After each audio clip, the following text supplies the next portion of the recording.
Galactic Council sent Earth a threat. Earth replied with a thank you note.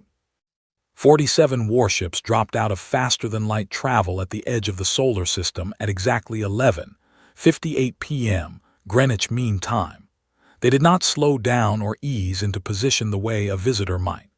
They simply appeared all at once, in a coordinated arc stretching from just beyond the orbit of Neptune to a point 3 astronomical units south of the ecliptic plane. Each ship was enormous. The smallest of them was twice the length of the largest aircraft carrier ever built on Earth. The largest was the size of a small city, its hull dark and smooth, covered in patterns that might have been decorative or might have been functional, and no human alive could tell the difference yet. The automated tracking systems at the Lunar Observation Array picked them up in less than 4 seconds. The alert reached the Unified Earth Defense Command in another 6. By the time the duty officer, a tired young man named Peter Hale, had rubbed the sleep from his eyes and confirmed what his screen was showing him, the lead vessel of the Galactic Council had already begun broadcasting on every frequency Earth used for communication. The message was not long. It did not need to be. It identified itself as a formal ultimatum transmission from the Galactic Council governing body of 112 recognized civilizations across 4 star clusters. It named Earth by its galactic designation. It stated, in language translated into all 43 of Earth's most widely spoken languages, that humanity was ordered to dismantle every military installation beyond the planet's atmosphere, surrender all research related to faster-than-light travel, and submit to full Council oversight. It gave a deadline of 72 planetary rotations, and it stated, plainly, that failure to comply would result in total orbital suppression. Total orbital suppression. The phrase was polite, almost clinical. It meant the Council would remove everything in Earth's orbit and render the planet unable to reach space for a generation. The message ended there. Peter Hale stared at his screen for 3 full seconds. Then he picked up the direct line to the Secretary General's office, took a breath, and started talking. Across the city, in an office on the 14th floor of the Earth Diplomatic Headquarters building, Ambassador Kate Mercer was already awake. She had not slept well. She rarely did anymore. She was 51 years old, had spent 23 of those years in interstellar diplomacy, and she had a habit of waking at odd hours when her instincts told her something was happening. Tonight, her instincts had been very loud. Her tablet was already lighting up with alerts when the call from Peter Hale came through. She read the summary before she answered. She read it again after she hung up. Then she walked to her small kitchen, filled the kettle and turned it on. Her deputy, a sharp young woman named Lena Voss, knocked and entered without waiting. Lena was the best xenolinguist Earth had ever produced. She was also one of those rare people who appeared to function on approximately 4 hours of sleep and a remarkable amount of coffee. She was holding a printout of the full transmission, and her eyes were already moving fast across the page. "They embedded a tactical scan," Lena said. She did not say hello. She rarely did when something interesting was happening. Kate poured the hot water over her tea bag and did not look up. "Tell me." The standard Council ultimatum protocol includes a full scan of the target's military infrastructure. It is meant to intimidate. They show you the scan data to prove they already know everything about you. Lena dropped the printout on Kate's desk and tapped a section of dense technical data near the bottom of the document. But to transmit the scan data, they had to transmit the scanner output itself, and the scanner output contains the exact energy signature of the scanning array. Which means we now have the precise frequency profile of their detection systems. Kate looked up, and their weapon signatures. Embedded in the targeting calibration data they used to map our orbital platforms. Lena paused. They also included their full communication encryption header, which I started working on 40 minutes ago. Kate looked at her for a long moment. Then she sat down, pulled her tablet toward her, and opened a blank message window. Lena watched her. "What are you doing?" Replying, Kate said, "To a military ultimatum." "Yes." Lena leaned against the doorframe. "What are you going to say?" Kate typed for approximately 11 minutes. She reread what she had written. She changed one word, then she pressed send. Lena crossed the room and looked at the screen. The message read, "On behalf of the United Earth Parliament, we thank the Galactic Council for their thorough and informative transmission. We look forward to further dialogue at your earliest convenience." It was signed, Ambassador Kate Mercer, Earth. Lena read it twice. Then she started laughing, quietly, in the way people laugh when something is either very funny or very dangerous, and they are not yet sure which. "They told us exactly how to beat them," Kate said. She was already reaching for her phone. "The least we can do is be polite about it." The thank you note left Earth's communication array at 3:47 in the morning. It traveled at the speed of light toward the edge of the solar system and reached the Council's lead vessel 11 minutes and 22 seconds later. While it was traveling, Kate made 3 calls. The first was to General Owen Drake at the Unified Earth Defense Command. The second was to Intelligence Director Dean Frost. The third was to Admiral Ava Quinn, whose current location was listed in the official fleet registry as Deep Space Patrol, Sector 7, which was technically true but also somewhat incomplete. Owen Drake picked up on the first ring, which told Kate he was already in his command center. "I saw the transmission," he said, before she could speak. "What is your read?" Kate asked. 47 ships, impressive formation, coordinated faster-than-light drop, which means disciplined fleet command. A pause. "They are good. They are just not expecting us to have been ready." "Are we ready?" Another pause, shorter this time. "We have been ready for 12 years." Kate put the phone down and looked out her window at the city below. The streets were quiet. Most of the population was asleep. The alert had not been made public yet. In a few hours, Secretary General Neil Harper would address the Parliament. There would be urgent sessions and emergency briefings and a great deal of noise. But right now, in the quiet of her office, Kate Mercer allowed herself one small thought. They had handed Earth everything it needed, tucked inside the threat itself. And they had done it because they expected Earth to be afraid. That, she decided, was going to be the most expensive assumption in the history of the Galactic Council. Dean Frost's office was on the 3rd subterranean level of the Strategic Bureau building, a place that did not appear on any public city map and was unofficially the most information-dense room on the planet. When Kate's call came through, Dean was already surrounded by 4 analysts who had been awake since the alert, each of them working through a different section of the transmission data. Dean was a precise man. He did not speculate. He did not guess. He gathered facts and assembled them carefully, the way a watchmaker puts together something complicated and delicate, and he did not hand over conclusions until he was confident they would hold under pressure. Kate had worked with him for 9 years and had learned that when Dean said something was possible, it was probable, and when he said it was probable, it was already done. "The scan data gives us their shield frequency range," he said, without any greeting. "We also have the power output readings from their main weapon arrays, which tells us the energy threshold they expect a target to withstand. And there is something else." "Go ahead," Kate said. "The transmission includes what looks like a standard navigational header. Routine. But the header contains the positional data of every ship in the formation and their current orbit coordinates." He paused. "Which means we know exactly where all 47 of them are down to the meter, and we can predict their positions for the next 140 hours. Kate said nothing for a moment. "They gave us all of that voluntarily." "Standard protocol," Dean said. "They have done this 100 times. The data is meant to show the target how thoroughly it has been mapped. It never occurred to them that the target might use it the other way around." Kate ended the call and turned back to her window.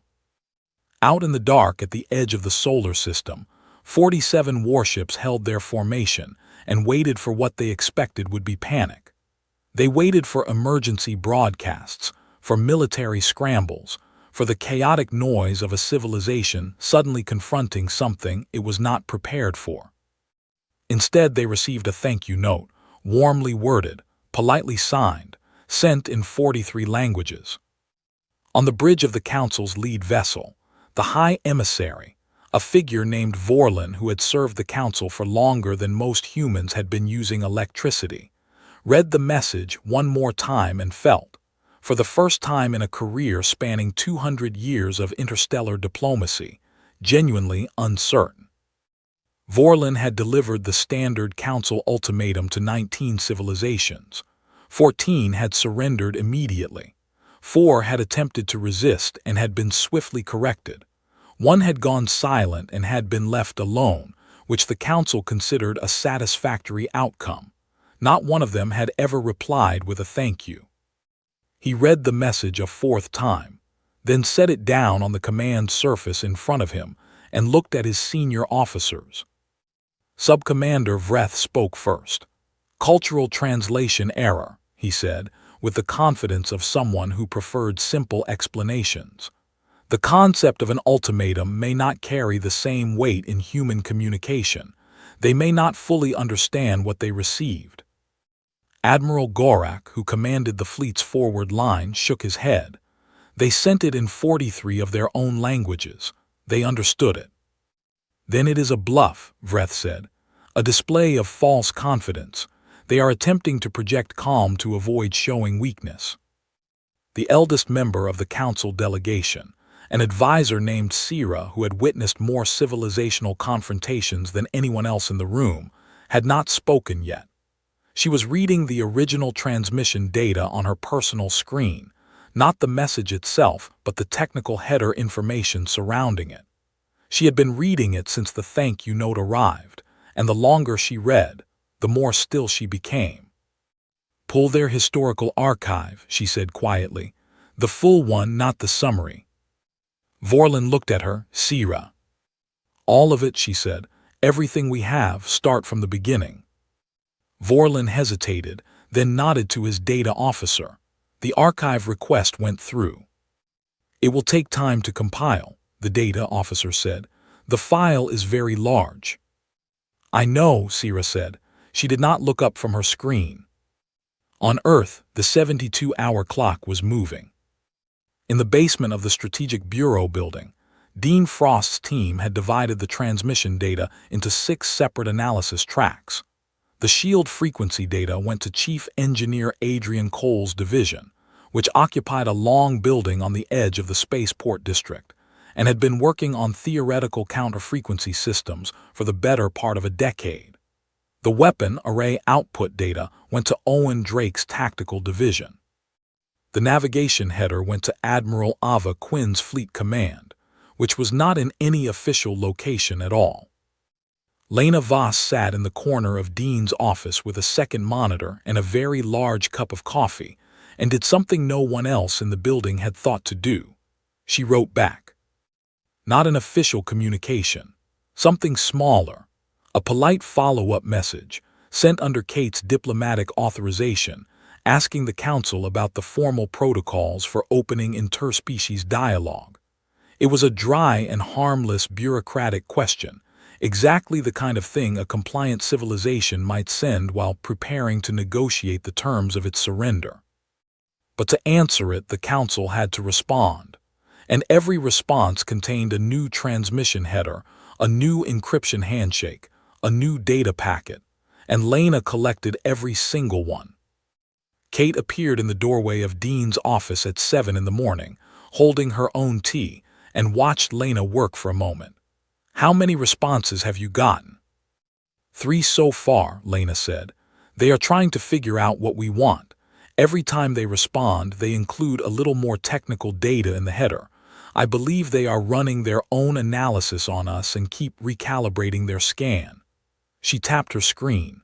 "Which is generous of them." Kate allowed herself a small smile. "Keep going." General Owen Drake was not smiling. He was standing in front of a display covering an entire wall of the Defense Command Operations Center, showing the position of every Council vessel in real time, updated from Dean's navigation data. Beside him stood Tactical Commander Claire Hayes, who carried the focused, quiet energy of someone who had been preparing for a moment like this for so long that its arrival felt less like a crisis and more like a long-awaited appointment. "If the shield counter-frequency works," Claire said, "we do not need to fire a single shot. We only need to demonstrate that we can." "Adrian says the prototype performed at 94% efficiency in testing," Owen said. "Against a simulated frequency based on the scan data, he is confident." "How many can he produce in 72 hours?" Owen looked at the production estimate on his tablet. "He says 40 minimum, 60 if his team does not sleep." Claire looked at the display. "There are 47 ships." "Yes," Owen said, "there are." A silence settled between them, the kind that did not need filling. Adrian Cole's engineering floor was, by mid-morning, the loudest room on the planet. Not with confusion, but with the particular noise of people who know exactly what they are doing and are moving at the absolute limit of their ability to do it. Fabrication units ran in shifts. Components were tested, adjusted, retested. Adrian moved between stations with a tablet and a focused expression, making small corrections, approving designs, answering questions in short, precise sentences. He had been awake for 22 hours and showed no sign of noticing. The counter-frequency emitter was not a weapon in the conventional sense. It did not fire anything. It generated a precisely calibrated energy wave at the specific frequency that the Council's shielding system used, creating a resonance interference that caused the shield to destabilize and collapse entirely. It was, in theory, like pressing exactly the right key to open a lock built to stop everything except that one key. In practice, it was one of the most precisely engineered devices ever built by human hands, and Adrian had 12 of them completed by early afternoon. Dean Frost walked through the engineering floor at 2 in the afternoon and stopped beside Adrian. 60, he asked. 63, Adrian said. I found a faster assembly method. Dean nodded slowly. Good. He sent a one-line update to Kate and Owen, then went back to his office and continued reading the Council's latest transmission header, looking for anything else they had given away without realizing it. On the Council fleet, the Historical Archive on Humanity finished its initial compile at noon Earth time.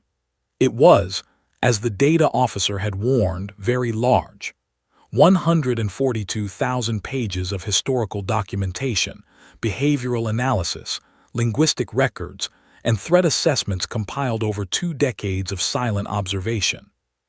Sierra began reading from the beginning. She did not skip anything. 2 hours in, she set the file down and went to find Admiral Gorak. She told him 3 things. She told him that humanity had survived more internal catastrophes than any other species the Council had ever catalogued, and had rebuilt every single time. She told him that the psychological profiling section described a species that responded to existential threat not with despair, but with what the Council's own analysts had labeled purposeful acceleration. And she told him that in the 2 decades the Council had been observing Earth, human technological development had not been growing steadily. It had been accelerating. The rate of advancement in the last 5 years alone exceeded that of the previous 20 combined. Gorak listened to all of it, then he said, "What are you telling me?" "I am telling you," Sierra said carefully, "that we issued this ultimatum based on observation data that is already outdated. Whatever we mapped 2 years ago, whatever we believe we know about their capability, we are looking at an old photograph of a river and assuming we know where the water is now." Gorak was quiet for a moment. "Vorlin will not pull back." "I know," Sierra said. "Then what do you suggest?" Sierra looked at the stars visible through the ship's observation port. "I suggest we find out, as quickly as possible, what they are actually doing down there." But the Council's long-range sensors could not see through Earth's electromagnetic shielding. Every scan they ran returned the same data they already had. Whatever was happening in Adrian Cole's engineering floor, in Dean Frost's analysis rooms, in the operations center where Owen Drake and Claire Hayes were building something that 47 warships had never encountered, it was invisible to the fleet sitting at the edge of the solar system. All they could see was a quiet planet going about its day, apparently unconcerned. Which was, in its own way, the most alarming thing they had ever seen. Neil Harper had been Secretary General of the United Earth Parliament for 6 years and had handled crises before. Resource disputes, environmental emergencies, the brief and difficult standoff with the Lunar Independent Authority 3 years prior. He was a man who moved through difficult situations the way a ship moves through rough water, not by avoiding the waves but by constantly adjusting his angle to them, never stopping, never panicking. He convened the emergency parliament session at 9 in the morning. The chamber was full. Every delegate had seen the transmission. The room carried the particular charged quality of a space where 119 people are all trying very hard to appear calm. Neil stood at the podium and waited for the noise to settle. Then he said, "The Council has given us 72 hours. I move that we use all of them." The vote on whether to begin compliance discussions passed with 31 votes in favor. The vote on whether to authorize full defensive preparation passed with 112. The remaining 7 delegates were still reading their briefing documents and voted yes when they finished. The Parliament session lasted 40 minutes. It was the most efficient session in the body's history. Admiral Ava Quinn received the authorization update on a secure channel while her fleet was moving. The fleet had no official name in any public document. It was referred to internally as the Deep Reserve, a designation that told you everything and nothing. It consisted of 31 vessels, none of which had ever appeared in any public military registry, all of which had been built and crewed over the past decade in the quiet understanding that the universe was unlikely to stay empty, and that when it stopped being empty, it would be better to have options. The fleet had been running under complete radio silence for 19 hours by the time the authorization came through. Ava read it, passed the updated positioning data to her navigation team, and changed course by 4 degrees. She did not explain the change to her crew. She did not need to. They had been training for this specific deployment for 3 years, and they all understood exactly what a 4-degree course change toward the outer system meant. It meant the clock was running. Back in Kate's office, Lena had by evening accumulated 9 separate Council transmissions and had assembled from their headers a working model of the Council's communication encryption that was, by her own estimate, 91% complete. She had also identified 2 additional scanning frequencies that had not appeared in the original transmission data, which meant the Council had secondary sensor systems they had not revealed. She forwarded the data to Dean immediately, then leaned back in her chair and looked at the ceiling. "They have no idea," she said to no one in particular. Outside, the city had gone quiet. The public alert had gone out late in the afternoon, a carefully worded statement from Neil Harper's office describing the Council's transmission as an opening of formal contact and assuring the population that the government was engaged in active diplomatic proceedings. It was not technically false. It simply chose which parts of the truth to emphasize. The streets had quieted anyway. People had read between the lines, but there was no disorder. People stayed home and watched and waited.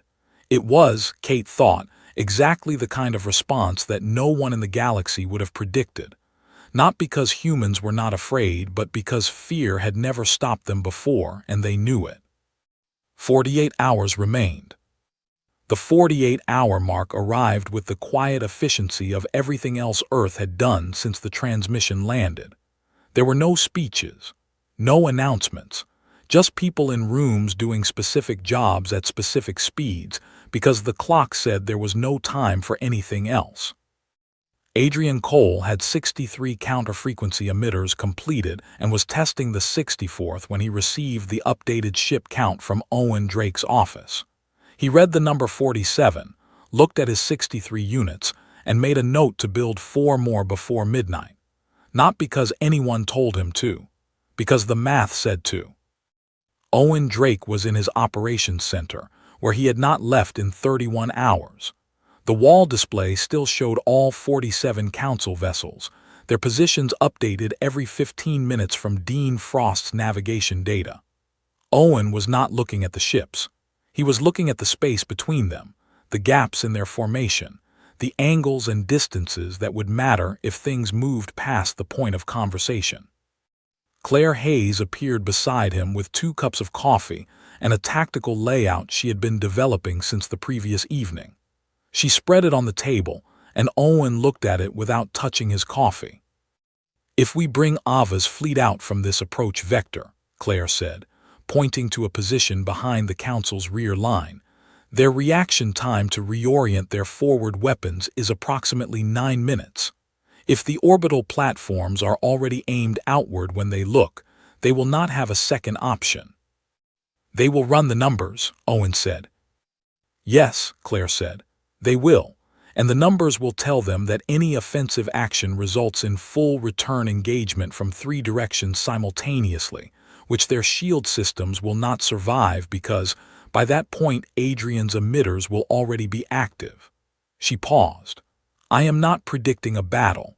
I am predicting a moment where they look at the numbers and decide not to start one." Owen finally picked up his coffee. 40 hours, he said. 40 hours, Claire agreed. Lena Voss had not slept.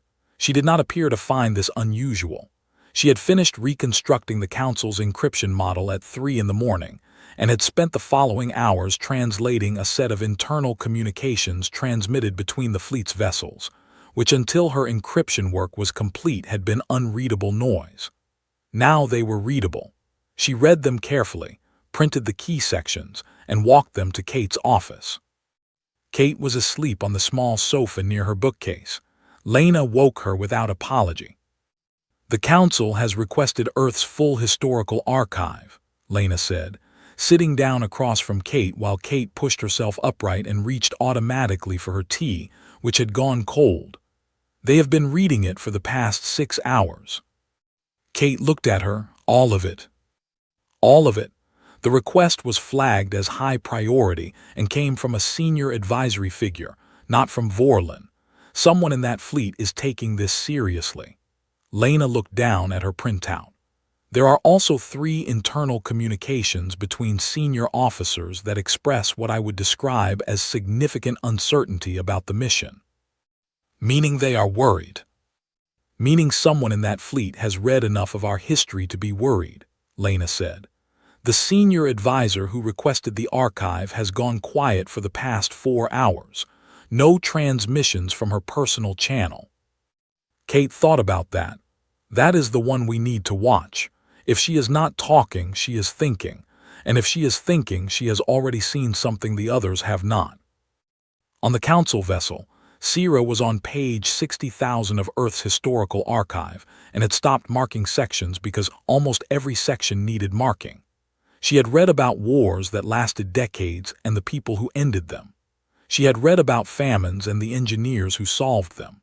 She had read about a species that had nearly destroyed its own planet's atmosphere and had then, through effort and stubbornness and relentless argument, begun pulling it back. She had read the technical logs of Earth's first faster-than-light test flight, conducted 9 years ago, which the Council had flagged as concerning, but had not acted on quickly enough. She had also found, in the behavioral analysis section, a report that a Council xenopsychologist had submitted 12 years ago after spending 3 years studying human communication patterns. The psychologist had written, in a section marked as low priority and apparently never escalated, that human beings processed existential threat in a way that was fundamentally unlike any other species in the Council's database. Most species, when confronted with overwhelming danger, experienced a biological response that prioritized compliance. Humans experience something different. The psychologist had called it threat-converted motivation. The greater the danger, the more focused, the more efficient, the more creative the response. Sierra read the section 3 times. Then she set her reader down and looked at the stars through her window and thought about what a species built like that would do with 72 hours. She went to find Vorlin. He was on the bridge, watching Earth through the long-range display, which showed the planet as a small blue circle surrounded by the scattered lights of its orbital stations. He looked satisfied. He had delivered this ultimatum 19 times. It had worked 19 times. He had no reason to believe this time was different. "Vorlin," Sierra said, "I need you to look at something." "The deadline is in 40 hours, he said without turning. "Whatever your concerns are, they can wait." "They cannot," she said. He turned then, because in 200 years he had never heard her say that. She showed him the xenopsychologist's report. She showed him the acceleration curve on Earth's technological development. She showed him the fact that a species that had just received the most powerful ultimatum the Council could deliver had replied with a thank you note, and continued sending polite follow-up questions as though they were scheduling a meeting. "They are not afraid," she said. "They have never been afraid. Look at their history. Every time something tried to end them, they came back faster than before. Every single time." She set the reader down in front of him. "What do you think they have been doing for the past 32 hours? Vorlin looked at the reader. He looked at the planet on his display. He said nothing. "We transmitted a full tactical scan inside our ultimatum," Sierra said. "We gave them our shield frequencies, our weapon output signatures, our navigation data. We gave it because we have always given it to the target, because the target has always been too afraid to use it." The bridge was very quiet. "Pull a deep scan," Vorlin said to his sensor officer. "Everything we can reach." The sensor officer ran the scan. It returned the same data as before: orbital stations, atmospheric defense grids, the surface of a quiet planet. "There is nothing unusual," the sensor officer reported. Sierra looked at the display. "That," she said quietly, "is the problem." Owen Drake had repositioned Earth's 17 orbital platforms over the previous 20 hours, doing it in small incremental moves that each looked like routine maintenance adjustments. Each was logged as a standard positional correction in the publicly visible orbital registry. Each move shifted the platform's primary array 2 to 4 degrees toward the outward-facing angle that Claire Hayes needed. No single move was large enough to trigger an alert in the Council's passive monitoring. Collectively, after 20 hours, every platform was aimed in exactly the right direction. It was the kind of plan that required patience. Humans were patient when patience was useful and relentlessly fast when speed was required, and the particular combination of those two qualities was, Sierra was beginning to understand, exactly what made them so difficult to predict. Lena sent Kate an update at noon. The Council had sent 2 more response transmissions to her polite follow-up questions. Both contained navigational recalibration data indicating the fleet had run additional scans. Both confirmed the scans had detected nothing beyond the expected. Kate read the update, then walked to her window and looked at the city below. Somewhere in the deep water transit routes beyond the horizon, Ava Quinn's fleet was moving. In the engineering complex across the city, Adrian Cole had almost certainly exceeded 67 units and was already wondering whether to build more. In the operations center, Owen Drake and Claire Hayes were looking at their display and calculating angles they had been calculating for 3 years. 38 hours remained. Kate went back to her desk and began preparing the message she would send when the deadline arrived. It was, like all her communications, very polite, very warm, and if you knew exactly where to look, completely capable of stopping a room cold. The deadline expired at 3:14 in the morning, exactly 72 hours after Vorlin's ultimatum had reached Earth's communication array. In the Unified Earth Defense Command Operations Center, someone had placed a quiet countdown timer on one of the secondary displays. When it reached 0, Owen Drake looked at it for a moment, then looked back at his tactical layout and picked up the direct line to Kate. She answered immediately. She had not slept. "It is time," Owen said. "I know," she said. "Give me 2 minutes." She had been sitting at her desk since midnight with the prepared message open on her screen. She read through it one final time. It was 11 lines long. She had written and rewritten it over the previous 30 hours, not because she was uncertain about what it needed to say, but because she wanted every word to land in exactly the right place. On the Council fleet, the bridge of the lead vessel was at full operational status. Every senior officer was present. Vorlon stood at the command surface watching the timer on his display reach 0. Gorek had his hands behind his back with the expression of a man who had been waiting for this moment. Sierra stood at the rear of the bridge and said nothing. The protocol was straightforward.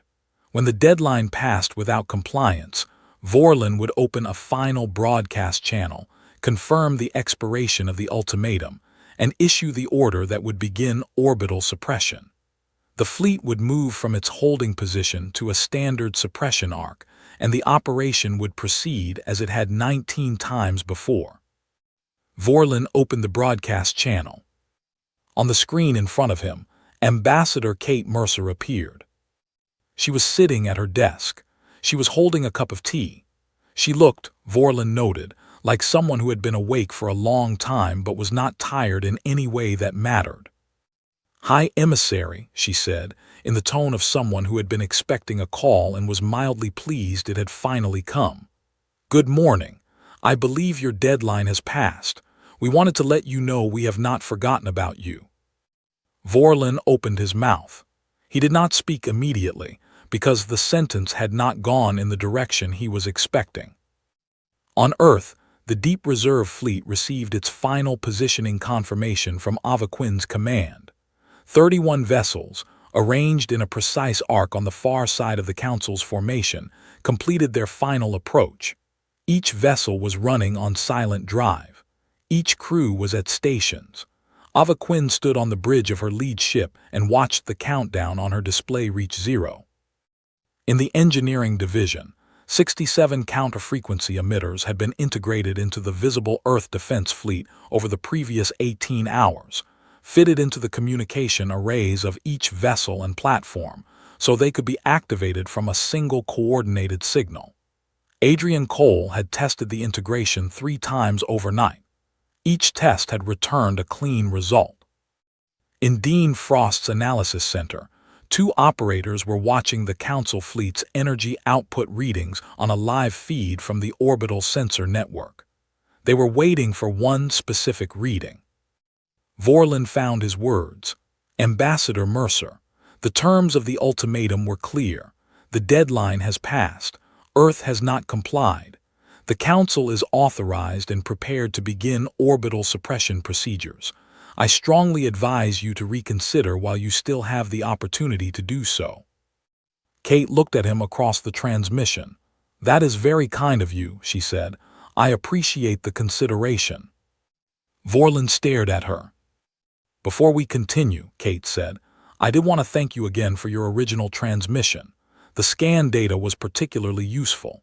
The energy signature information was something our engineering teams had been working toward theoretically for quite some time, and having the confirmed frequency profile allowed them to make very significant progress over the past 3 days." She paused, as though deciding whether to say the next thing. Then she said it. "You may want to check your shield systems." On 41 of the 47 Council warships, the shielding systems failed. Not explosively, not dramatically.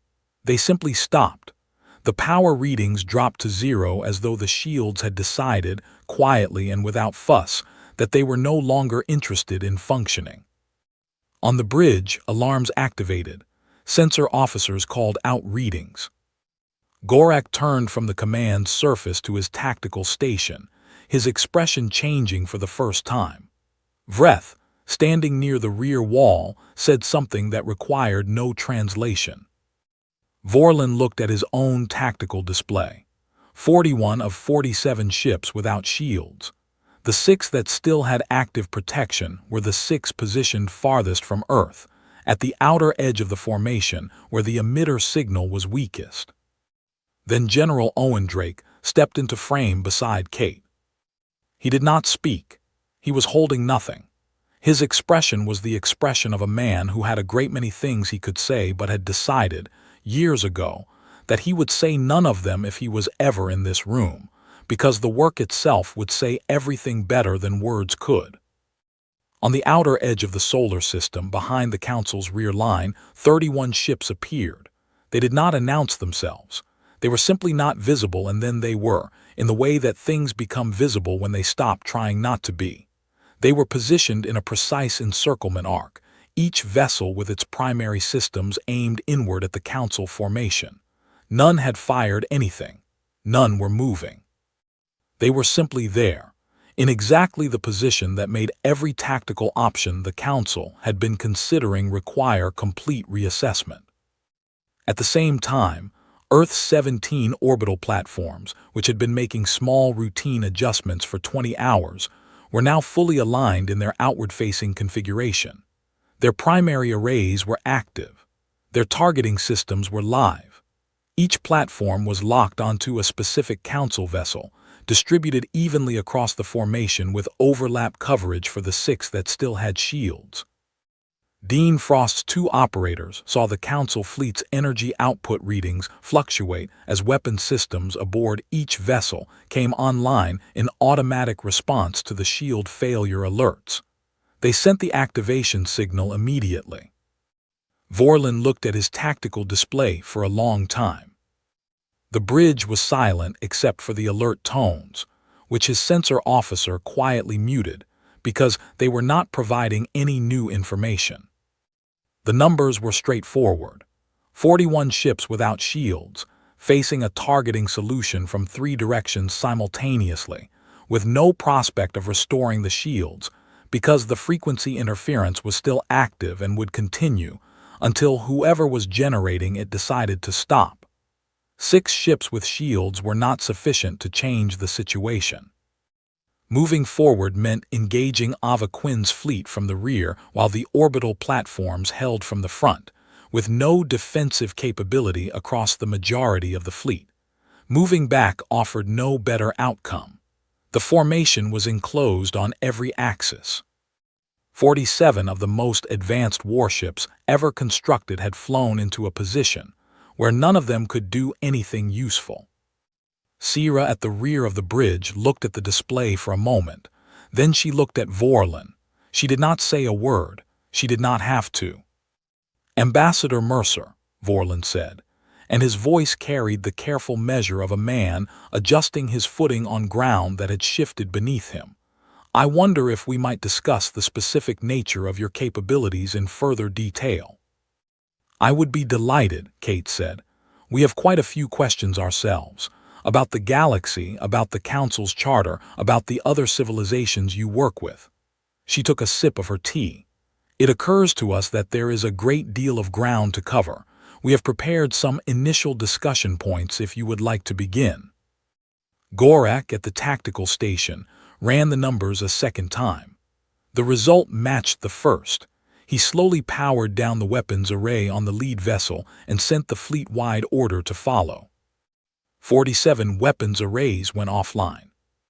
Owen Drake, standing beside Kate, watched the energy readings on the small screen built into Kate's desk drop one by one until all 47 were dark. His expression did not change. He turned and walked out of frame without a word. Later in the operations center, Claire Hayes stood looking at the display where 47 ships sat without shields or weapons, surrounded by a fleet they had never known existed, held in place by a targeting solution they had delivered themselves inside their own ultimatum. She looked at it for a long moment.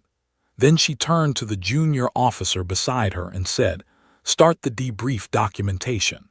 I want everything logged before anyone goes home." "Yes, Commander," the officer said.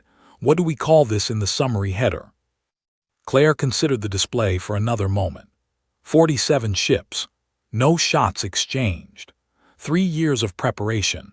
67 engineered units. 31 hidden vessels. And 11 minutes of the most precisely coordinated display of capability in human history. All of it resulting in a moment where the largest armed fleet ever to approach Earth simply decided not to act. Call it a diplomatic conversation, Claire said. That is what the ambassador would want. Ava Quinn's fleet held its position for 6 hours after the Council weapons went offline. Standard protocol required confirmed intent before any movement, and Ava was not a person who cut corners on standard protocol regardless of how confident she was about the outcome. She walked the length of her bridge twice, stopped at the forward viewport, and looked at the Council formation ahead. Her crew had been briefed on the full mission 3 hours before the deadline expired. They had received the news with the focused quiet of people who have trained for a specific job and are now being told it is time to perform it. No one had said anything dramatic. They had checked their instruments, confirmed their positions, and gotten on with it. Ava considered this the finest example of professional conduct she had ever witnessed and intended to say so in the formal review. She received Kate's confirmation message at 7 in the morning. The Council fleet had agreed to enter preliminary discussions and was holding position pending the arrangement of a neutral meeting site. Ava read the message, turned to her navigation officer and said, "Hold position. Maintain readiness status." Then she went to her chair, sat down, and for the first time in 4 days allowed herself a breath that was not measured against a clock. At the Defense Command, Owen Drake finally sat down. He was in his chair for the first time in 41 hours. Dean Frost came in with a fresh situation report and set it on Owen's desk, and Owen looked at it without picking it up. "She will want a full capability review before the negotiation," Owen said, meaning Kate. "I already sent her one," Dean said. "She replied to say it was thorough and asked whether we had plans for what happens if the Council sends a second fleet." Owen looked at Dean. "Does she mean that as a question or as a task?" "I believe she means both," Dean said. Owen looked at the ceiling for a moment. Then he pulled the report toward him and started reading. Adrian Cole was asleep in his chair when his team lead came in at 8 in the morning to report that all 67 emitters were functioning at full output, and the engineering floor had completed its post-operation diagnostic with 0 anomalies. The team lead looked at Adrian asleep in his chair, considered waking him, and decided against it. She left the written report on his desk, turned off the extra lights, and walked out. Adrian slept for 4 hours. When he woke up, he read the report, made one small note about a recalibration he wanted to run on the 3rd unit, and got back to work. That was, as Kate had once said to Lena with genuine warmth, exactly the kind of thing that made humans very hard to stop. The neutral meeting site was a decommissioned deep space relay station called Platform 7, positioned midway between Earth's orbital boundary and the Council fleet. It had been used as a routine data exchange point for 11 years and had no weapon systems, no military hardware, and a coffee machine that Lena Voss declared to be the most important piece of equipment on the station within the first 10 minutes of arrival. The negotiations lasted 11 days. Kate arrived with a team of 6, Lena Voss as her primary translator and linguistic analyst, Dean Frost as her intelligence advisor, present to ensure that nothing the Council offered was being used as a secondary data collection effort. A legal specialist named Grace Holt, who had spent 15 years studying the Council's legal framework from documents gathered by Earth's intelligence services over the previous decade, and who had been preparing for this scenario with the focused determination of someone who knows their moment will eventually arrive.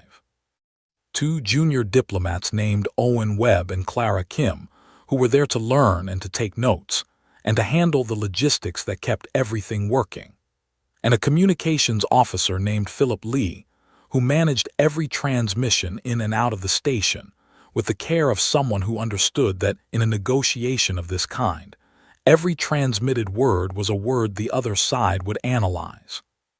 The council sent 9 representatives. Vorlin led the delegation by rank, but the person who actually directed the council's negotiating position, as Kate recognized within 4 hours, was Sira. Sira asked better questions. Sira listened more carefully, and Sira had read Earth's history in full. They understood each other's styles within the first day. Kate respected Sira immediately, in the way one skilled person recognizes another, and whatever tension existed between them was the productive tension of 2 people who both understood exactly what was happening and were trying to navigate it toward different outcomes. The first 3 days were spent on framework. The Council's diplomatic protocol required a formal acknowledgement of its authority before substantive discussions could begin. Kate agreed to this, then spent 4 hours with Grace and Lena working through the exact legal language of the acknowledgement, until they found a version the Council considered acceptable, and that, on close reading, committed Earth to nothing it was not already committed to under existing galactic communications law. Lena called it the most satisfying afternoon of her career. On the 4th day, Kate presented the document that she and Grace had been building for 3 years. It was formatted in the Council's own legal language, a translation Lena had completed to a level of precision that made several Council legal officers visibly uncomfortable with the competence involved. It proposed a restructuring of the Council's charter in 4 areas. The first was permanent membership. Earth requested a seat on the Council's governing body with full voting rights, equal in standing to the original member civilizations. The grounds cited were Earth's demonstrated technological capability, its galactic communication record, and a precedent from the Council's own charter that allowed for the elevation of any civilization meeting 3 specific criteria. Earth met all 3. Grace had found the precedent 11 months ago and had been waiting patiently for exactly this table. The second was sovereignty protections. The document proposed a formal charter amendment requiring approval from a full 2/3 Council vote before any member state could issue an ultimatum to a non-member civilization.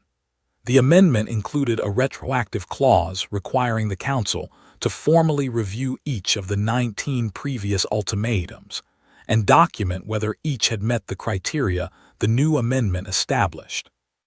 Several of them had not, and Grace had identified exactly which ones and included the documentation. The third was a mutual non-aggression framework with enforcement mechanisms that applied to every party, including the Council itself.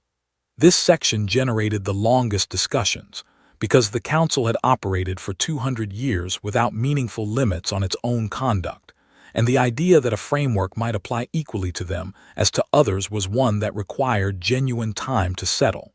Kate gave them time. She was patient when patience was the right tool. The 4th section was the one Sira read 3 times before saying anything. It proposed that Earth serve as a point of contact and formal advocate for civilizations that did not yet hold Council membership. Not a protectorate structure, not a guardianship arrangement. Simply an open channel through which smaller civilizations could raise concerns and receive a guaranteed hearing at the Council level. The document called it a liaison function. What it actually was, as everyone in the room understood, was a structural guarantee that the Council could not apply quiet pressure to any civilization without Earth finding out about it immediately. Sira looked at Kate across the table for a long moment. "You have been planning this for some time," she said. "We have been planning for a number of eventualities," Kate said. "Not the specific wording of all of this." "Some of the specific wording," Kate said. "Grace is very thorough." Grace Holt, sitting 2 seats down, did not look up from her notes but allowed herself an expression that was not quite a smile. The discussions on the mutual framework took 4 days. On 2 occasions, the Council delegation requested a pause and withdrew for private discussion.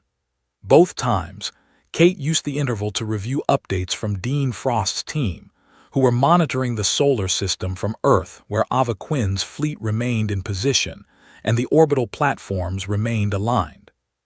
She did not mention this to the council delegation. She did not need to. The situation had been established. It did not need to be referenced to remain present in the room. On the 9th day, Vorlin asked to speak to Kate privately. They met in one of the station's smaller rooms, a narrow space with a viewport facing the far stars. Vorlin was quieter than he had been at the start of the negotiations. He looked, Kate thought, like a man in the process of rearranging his understanding of something he had believed was fixed. "I want to understand something," he said, "outside of the formal record." "Go ahead," Kate said. "When you received the ultimatum," he said, "when you read it for the first time, were you afraid?" Kate thought about it honestly. "Yes," she said. "Of course, 47 warships at the edge of the solar system is a frightening thing." "But you sent a thank you note." "We were afraid," Kate said, "but we were also immediately thinking about what to do next. Those two things were happening at the same time." She looked at the stars through the viewport. "Fear does not stop us from working. It just makes us work faster." Vorlin was quiet for a moment. "We studied your history," he said. "I know you did." "I did not read all of it," he said. "Sira did. She tried to tell me." He paused. "I should have listened." Kate looked at him. "You are listening now," she said. "That is worth something." They returned to the formal session. On the 10th day, Lena made a quiet correction to the legal language in Section 2 of the framework document that closed a potential ambiguity the Council's legal team had identified. The Council's lead legal officer, who had been working against Lena for 6 days and had developed a professional respect for her that he clearly found inconvenient, accepted the correction with a nod. On the 11th day, the Council signed the charter. The signing was not dramatic. It took place at the main conference table without ceremony because Kate had specifically requested no ceremony, as ceremony tended to give people time to reconsider. Each section was signed in sequence. Vorlin signed for the Council delegation. Kate signed for Earth. Sira witnessed it for the Council side and Grace Holt witnessed it for Earth. When it was done, Kate collected her copy and placed it carefully in her case. Sira walked around the table and stood beside her. "The liaison function," Sira said quietly. "The smaller civilizations, you built that for them specifically." "We built it because it was the right structure," Kate said. "We are going to need good neighbors." Sira looked at her for a moment. "You are a strange species," she said, "quite alarming in several ways." "We have heard that before," Kate said. Lena, passing behind them on her way to the coffee machine, said without looking up, "Usually from people who underestimated us." Sira almost smiled. 2 weeks after the signing, Adrian Cole published the complete technical documentation of the counter-frequency emitter on every public frequency Earth used, addressed to the general galactic broadcast band. Every species with a receiver could access it. The design included full construction specifications, material requirements, and calibration protocols. There were no restrictions on its use. There was no cost. It was simply available to anyone who could receive the signal.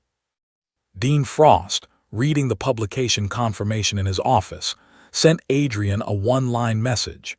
"Confirm you cleared this with Kate."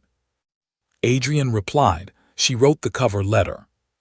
The publication generated significant discussion in council circles because the counter-frequency emitter was specifically effective against council shielding technology, and making it freely available to every civilization in the galaxy was a substantial shift in how the balance of capability was distributed.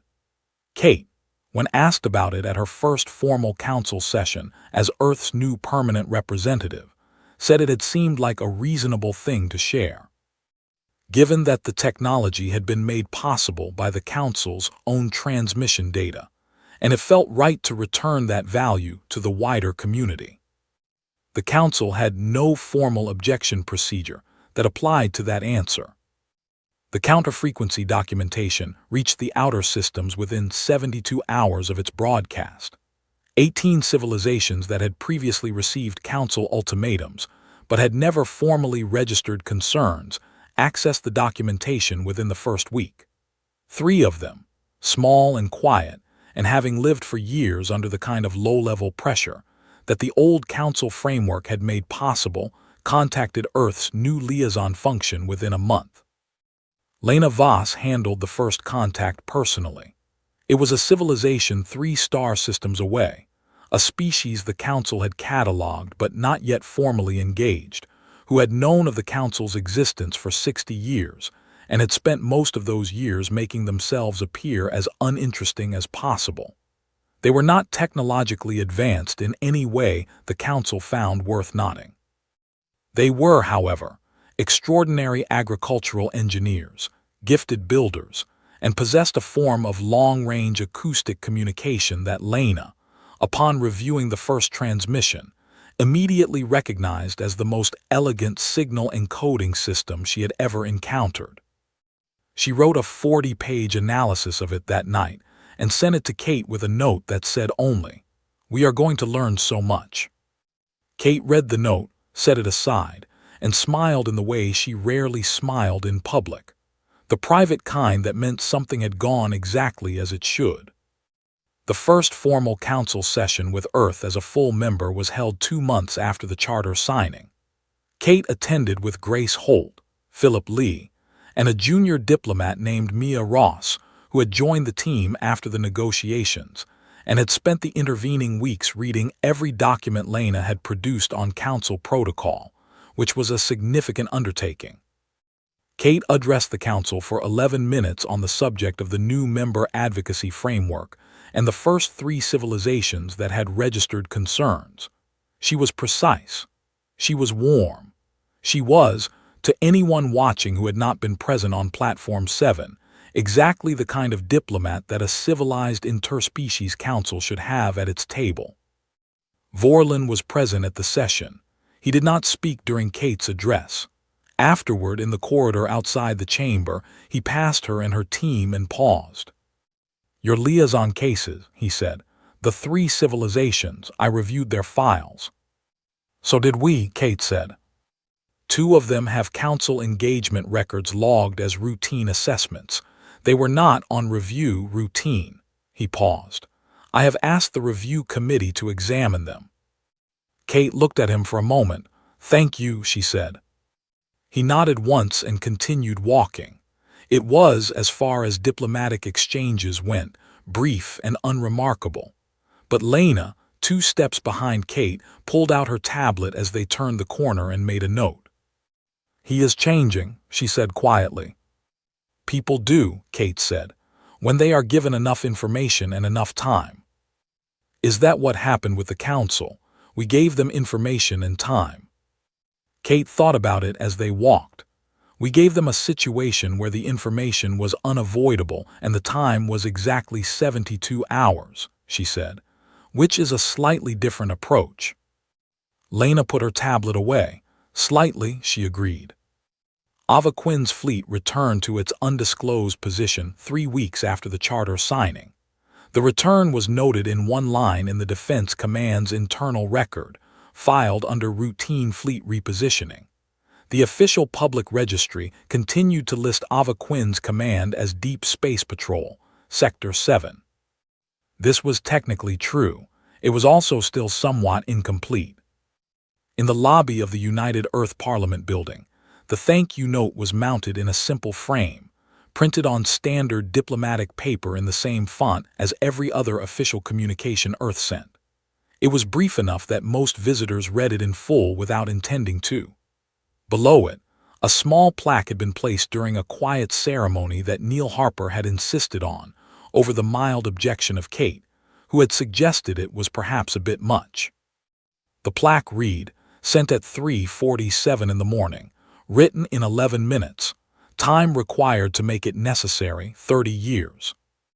Visitors paused in front of it longer than they paused in front of anything else in the building. Some came back to read it a second time. A journalist asked Kate, 3 months after the signing, whether she had known when she sent the thank you note that it would work, whether she had known the plan would come together the way it did, that the engineering would succeed, that the fleet would hold position, that Ava's ships would arrive in time. Kate considered the question. "No," she said, "I did not know any of that." "Then why were you so calm?" the journalist asked. Kate thought about it for a moment. "Because I knew what we had been building for 30 years. I knew who was in every room working on every problem. And I knew that if there was any species in the galaxy that was going to find a way to turn a threat against itself, it was going to be us." She paused.